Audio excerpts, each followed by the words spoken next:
invitamos aquí a este sofá de sala de redacción a Carlos Naranjo. Carlos, bienvenido. Él es psicólogo de la Universidad de Antioquia, muy consultado en otras oportunidades por nosotros en este medio y en otros medios de comunicación. Y pues, Carlos, darle primero que todo la bienvenida. Gracias por estar con nosotros. Y esa tasa de nacimientos en Colombia y en el mundo ha bajado. ¿Por qué podría estarse presentando? Debe haber muchas razones, pero según la parte psicológica, desde donde usted lo estudia, ¿por qué podría ser? Marcela, buenos días para vos, para Sebastián, para Bernie, para Mariana, para todos los televidentes, por supuesto. Hay muchas razones, como estabas diciendo, Marcela, pero hablemos como en términos de demografía, de lo que sucede en términos generales. Ahora hablabas de las cifras del Banco Mundial, es decir, es algo que no sucede solamente en Colombia, está sucediendo en todo el mundo, y es que tenemos unas realidades distintas. Es decir, por ejemplo, a principios del siglo XX, pues nos encontrábamos con una población muy distinta, que en su mayoría era rural.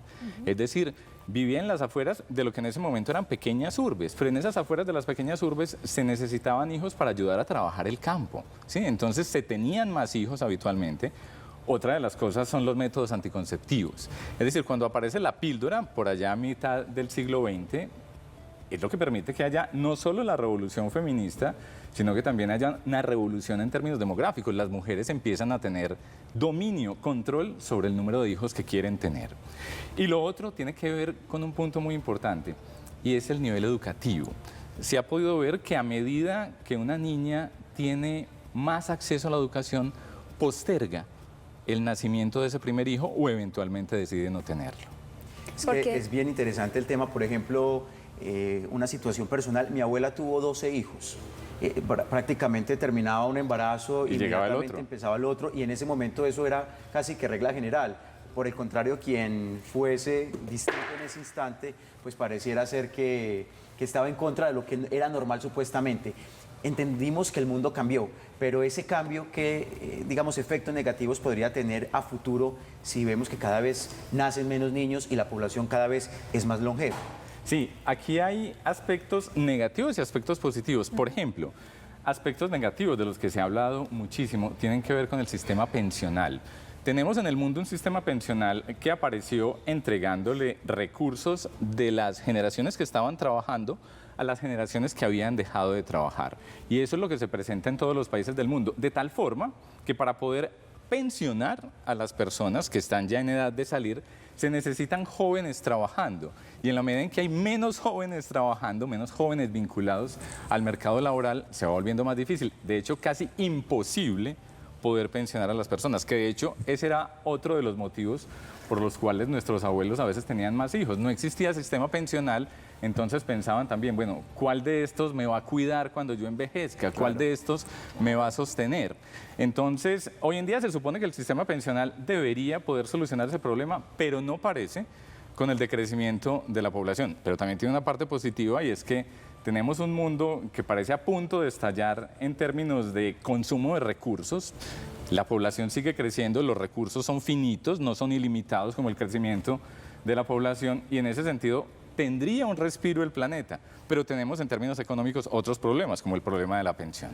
Y también en temas sociales, me imagino, porque ya uno escucha a la gente de la edad de uno, pues más joven, decir, yo no quiero tener hijos. Vemos que de hecho las mujeres se hacen la cirugía para no tener bebés desde muy temprano, incluso siendo menores de edad, con el consentimiento de la mamá, explicando entre otras cosas que no se sienten preparadas y que la sociedad está muy difícil para enfrentarla y traer una persona más al mundo, cuando también ellas no han sido capaces de confrontar estas realidades. ¿Usted cree que esa es como la principal causa, por lo menos en Colombia, de que las mujeres no quieran tener hijos, o qué está pasando?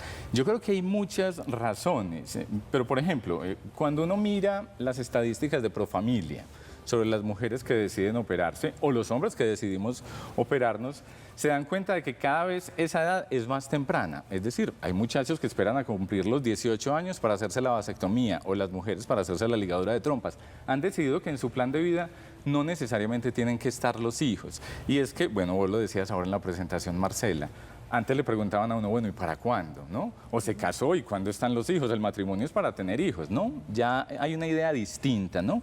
Cambia esa idea del matrimonio. El matrimonio ahora no es para tener hijos necesariamente. Muchas personas pueden optar por vivir solas, no casarse. De hecho, cuando también se miran las estadísticas del DANE, nos encontramos con que cada vez son más las personas que viven solas. Esas casas gigantes de 3, 4, 5 habitaciones han comenzado a desaparecer y de hecho por eso las constructoras hoy venden apartaestudios, muchísimos apartaestudios, porque la gente está decidiendo otras opciones de vida. De hecho, otra de esas tiene que ver con, en vez de tener hijos, tener animales de compañía, tener perro o gato. Que es muy criticado por algunos. Dicen, ay, uno va a un centro comercial y en un coche no ve un bebé, sino que ves un perro. Sí, yo creo que cada quien hace con su vida lo que le parezca y cada quien destina los recursos que tiene a lo que quiera, porque es que esas personas que ahora están destinando los recursos a su perro o su gato, si no lo hicieran a su perro o su gato, no estarían mandando esos recursos pues a los niños que están muriendo de hambre en el África. Entonces, yo creo que cada quien... Guajira, aquí, o en la Guajira, no lo estarían haciendo. Es decir, eso no soluciona el problema del hambre en los niños o de las dificultades que tenemos de crecimientos demográficos en otras partes del mundo. Porque si bien en Latinoamérica va reduciéndose, en los países desarrollados va reduciéndose. Bueno, en la última década ha aumentado levemente debido a la inmigración. Los inmigrantes están teniendo más hijos y eso lleva a otros problemas políticos, pero que no es lo que nos convoca pues el día de hoy. Sin embargo, en África el crecimiento poblacional sigue siendo grandísimo y ahí hay una muestra de lo que hablábamos ahora sobre las niñas. En África, cuando una niña no accede al colegio, tiene en promedio, hoy, en el año 2024, 9 hijos. Hoy, 9 hijos. Cuando ingresa al colegio, en promedio tiene 5 hijos. Y cuando ingresa a la universidad, el promedio es 1. ¿Sí? De tal forma que ese impacto de la educación en las niñas es fundamental y dramático en esas cifras de crecimiento poblacional, de disminución de la natalidad. Aparentemente, Carlos, la gente ahora muy tranquilamente dice no vamos a tener hijos, pero uno conoce casos donde parejas dicen no lo vamos a tener, no le hemos podido contar eso a la familia. El tema de decidir no tener hijos y de formar parte de esa reducción de nacimientos en el país es a veces motivo de consulta, ustedes los psicólogos. Sí, claro, pues es decir, cada quien tiene una forma de vérselas con sus decisiones en la vida. Hay algunas de esas decisiones que deciden no comunicárselas a la familia porque están dentro de su resorte íntimo, personal, otras deciden sí hacerlo, ¿sí? Muchas prefieren no tener ese conflicto, pero yo creo que los conflictos son necesarios, ¿sí? Es importante aprender a tramitar los conflictos, es decir, esto es lo que me parece a mí, ustedes tuvieron su propia vida, tomaron estas decisiones, esto fue lo que decidieron en su momento, yo estoy decidiendo otra cosa. Y estamos encontrándonos con muchas parejas que tienen esa decisión. Entonces, estamos viéndolo como en términos micro, con estas decisiones y las conversaciones con la familia, pero también en términos macro, con lo que está sucediendo a nivel mundial, que es una tendencia de reducción de la natalidad a pesar de que sigue creciendo la población. Creo que ahora en el año 2022 fue que alcanzamos los 8.000 millones de habitantes y vamos a llegar a mitad de este siglo a cerca de 10.000 millones de habitantes. Cuando estemos cerca de los 10.000 millones, lo que dicen las tendencias de demografía es que va a empezar a caer realmente la tasa, no solo de natalidad, sino el número de habitantes en el planeta, para volverse a ubicar en una cifra similar a los 8.000 millones que tenemos hoy o 8.500 millones. Pero entonces hay algo que tal vez no lo hemos visto, una visión distinta no solamente a los nacimientos, sino a lo que viene al futuro. Tal vez no nos estamos preparando para lo que viene, porque vamos a tener una sociedad con una cantidad de personas adultas y mascotas. Y no sé si nos estamos preparando para eso, no sé si tenemos ciudades preparadas para ser adultos mayores, incluso el tema laboral. Nosotros no estamos acostumbrados a tratar bien a nuestros adultos mayores y en esos términos en que va a empezar a reducirse los nacimientos y probablemente crecer la cantidad de años que vamos a vivir, pues nos va a coger mal preparados, vamos a ser unos adultos mayores en un lugar que no está hecho para nosotros. Sí, de hecho, muchas empresas, incluso locales, han comenzado a invertir, por ejemplo, en lo que llamábamos nosotros antes los asilos, los hogares para ancianos, han comenzado a invertir. Y esa es una cosa en la que tenemos que pensar como sociedad ya. Porque efectivamente a la vuelta de 20 años vamos a tener una pirámide poblacional donde la mayoría de la población no está en la parte joven, sino que está en la parte que está más vieja. Vamos a necesitar servicios médicos distintos, vamos a necesitar otros servicios de entretenimiento, porque las personas tienen que hacer algo con su tiempo. Los cuidadores, ¿qué vamos a hacer con los cuidadores? Entonces, esas cosas se vuelven súper importantes. Además, como estamos diciendo, parejas que decidieron no tener hijos, entonces que no tienen quien los esté cuidando. que van a necesitar o que el Estado se encargue de ese cuidado o que esas personas hayan hecho los suficientes ahorros para poder encargarse ellos mismos de contratar a alguien para que los cuide. Claro, ese es un asunto fundamental.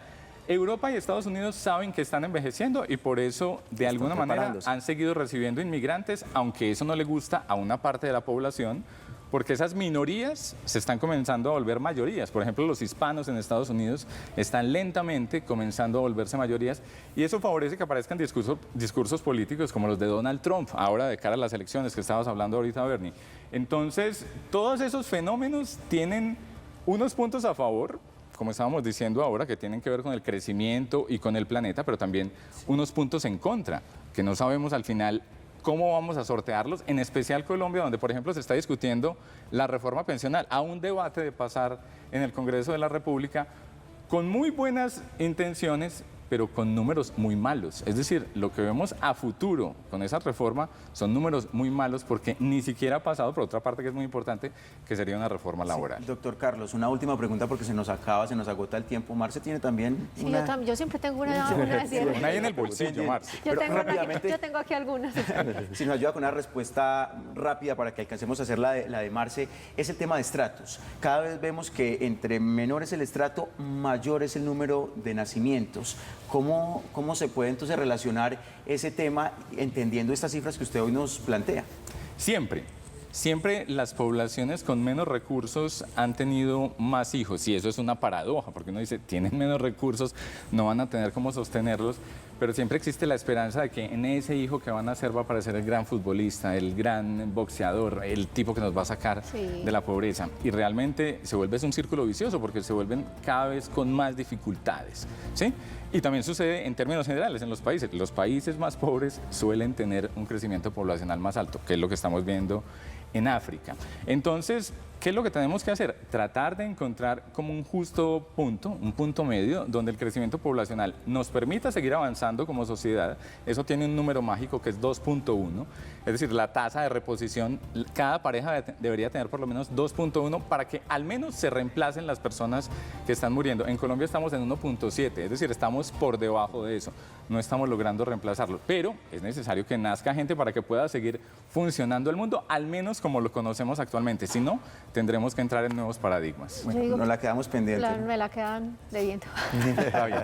Doctor Carlos, muchas gracias por estar con nosotros, psicólogo de la Universidad de Antioquia, que nos ayuda a entender sobre este tema tan importante que tiene que ver con el nacimiento, que cada vez son menores los niños que nacen, que llegan a este mundo precisamente. Gracias por estar con nosotros. Con muchísimo gusto, un abrazo muy grande para todos los televidentes. Muy bien.